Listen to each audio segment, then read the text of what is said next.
Bienvenidos a Ni Más Ni Menos. Soy Jaime Garzón y en el miércoles contable vamos a tratar sobre la retención en la fuente que se debe hacer a los trabajadores. La primera consideración que tenemos que hacer es que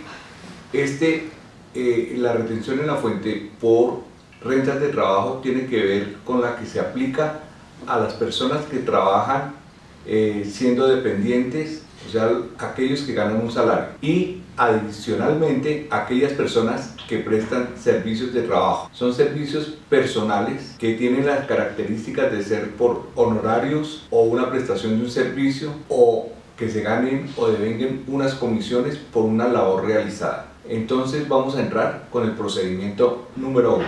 No aplica para las personas que asuman costos y gastos que respondan ante terceros por sus obligaciones, o que contraten en forma continua o descontinua dentro de un mismo año fiscal dos personas o más durante un periodo de 90 días o superior a 90 días. Un caso típico para poderlo diferenciar es en el caso de un contador público.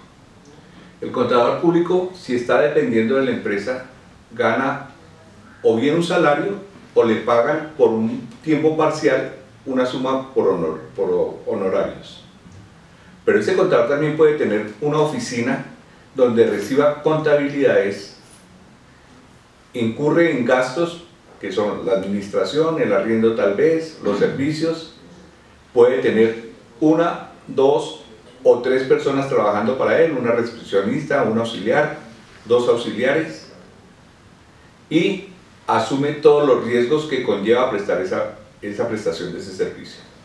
Entonces, por rentas de trabajo aplican los dos primeros casos, o sea, en el que depende directamente de la empresa o que va hacia esa empresa y presta su servicio. Y no aplica para el que tiene su oficina, tiene sus costos y gastos, tiene contratados por él unos auxiliares y asume todas las responsabilidades. Con los cambios que hubo a raíz de la reforma tributaria del 31 de diciembre del 2016, la forma de calcular la retención en la fuente cambió drásticamente. Entonces, a partir del 1 de enero del 2017 se empezó a calcular de manera diferente. Resulta que, si bien la ley 1819 salió en el 2016 para ser aplicable a partir del 1 de enero del 2017, el decreto reglamentario solo salió hasta el 28 o 29 de diciembre de 2017. Fue mucho más claro, entonces vamos a hablar de cómo va a ser aplicable a partir del 1 de enero de este año. Entonces, como ingresos se toman los salarios que sean o no sean constitutivos de salario. En muchas empresas llegan y pagan el sueldo común y corriente y pueden tener una bonificación extraordinaria. Entonces, a pesar de que para calcular los aportes a seguridad social se toma solamente la parte constitutiva de salario, para la retención en la fuente tienen que tener en cuenta que se toman tanto la parte de salario como los otros ingresos que no son constitutivos de salario, y el pago o abono en cuenta por rentas de trabajo no laborales que formen una compensación por la prestación del servicio. Se restan en primera instancia los ingresos que no constituyen renta. Estos básicamente son los aportes a la seguridad social en salud, que no pueden exceder de 25 salarios mínimos legales mensuales vigentes. O sea, uno aporta en salud el 4% desde un salario mínimo hasta 25 salarios mínimos legales mensuales. En el caso de los prestadores de servicios, acordémonos que ellos pagan sobre el 40% de lo que devengan, sin ser mínimo a un salario mínimo mensual legal vigente, y la tarifa es del 12.5%. El otro ingreso que no es constitutivo de renta son los aportes obligatorios al sistema de pensiones, que la base de depuración es exactamente igual al de los aportes a salud.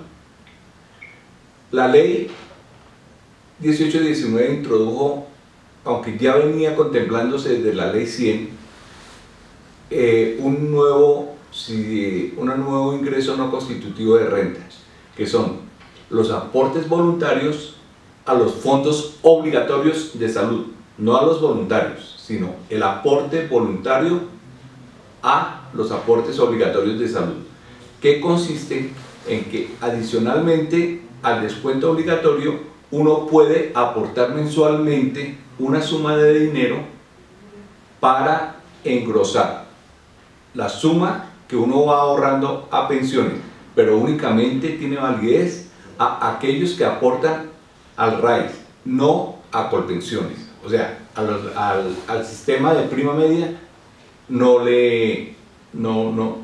pueden hacerlo. Además de los dos anteriores, hay otros ingresos no constitutivos de renta ni ganancia ocasional, pero son los que taxativamente la ley los ha dispuesto de esta forma. Para saber cuáles son los ingresos no constitutivos de renta ni ganancia ocasional, los podemos buscar en el estatuto tributario, que están así definidos, o por internet también se pueden buscar los ingresos no constitutivos de renta ni ganancia ocasional en Colombia. De la diferencia entre los ingresos y los ingresos no constitutivos de renta tenemos un subtotal 1. Este subtotal 1 es muy importante y ya veremos por qué su importancia. Recordemos que la VT es la unidad de valor tributario y que para este año su valor es de 33.156 pesos. Al subtotal obtenido, entonces le restamos las deducciones y las rentas exentas. Las deducciones son los intereses pagados por créditos hipotecarios, que pueden ir hasta 100 VTs mensuales, los aportes voluntarios a medicina prepagada, que pueden ir hasta 16 VTs, y el descuento por dependientes, que pueden ir hasta 32 VTs, hasta 32 VTs mensuales. Seguimos con las rentas exentas, que son aquellas que están contenidas entre los numerales 1 a 8 del artículo 206 del Estatuto Tributario. Entonces, teníamos el subtotal 1, le restamos las deducciones y las rentas exentas y obtenemos un subtotal 2.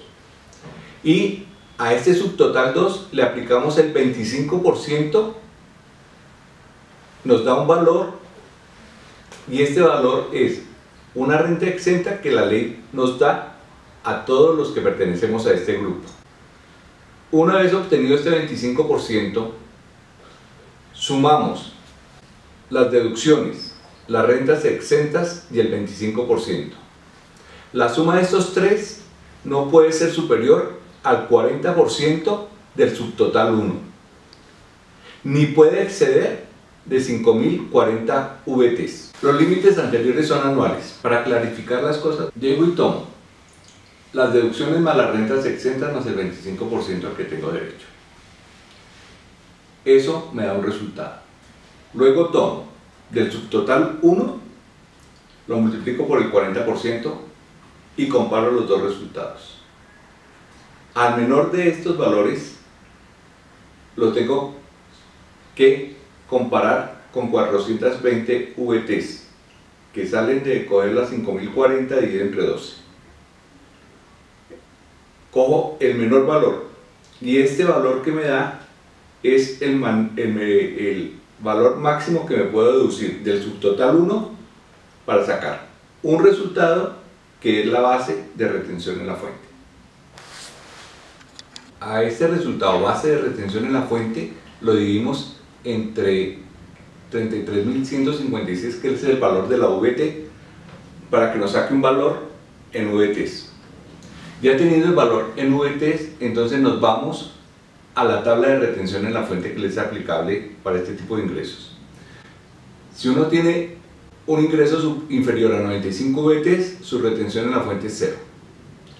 Si el da entre 95 y 150 VTs, tenemos que aplicar la retención en la fuente de la siguiente manera. Cogemos el resultado en VTs, le restamos 95 VTs y a ese resultado lo multiplicamos por el 19%. Si el intervalo está entre 150 y 360, entonces a esas VTs le restamos 150 VTs, ese resultado lo multiplicamos por el 28% y adicionamos 10 VTs. Ese es el valor de la retención. Si su ingreso es superior a 360 VTs, entonces cogemos ese resultado que nos dio en VTs, lo multiplicamos por el 33% y le adicionamos 69 VTs para sacar el valor de la retención en la fuente. Recuerden que la retención en la fuente es un sistema de ir abonando a la declaración de renta cuando nos salga el impuesto de renta a pagar.